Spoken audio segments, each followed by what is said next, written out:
जय सियाराम। केउमानंकु विश्वास करिबा उचित नुहे ना प्रथम होची कौन निज ग्राम श्मशान, द्वितीय होची दूर ग्राम नदी, तृतीय होची कौन ना विषधर सर्प, चतुर्थ होची कौन अस्त्रहीन क्षत्रिय,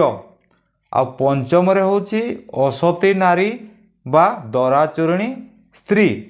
आउ षष्ठरे होची कौन ना विवादी बा विवादीय भाई, आउ सप्तमरे होची कौन निष्कर्मा युवक, एवं अष्टमरे होची कौन शठ मित्र, एवं नवमरे होची कौन ना आदरणीय मध्यस्थ ओ कृपण मुनिब। एई मानंकु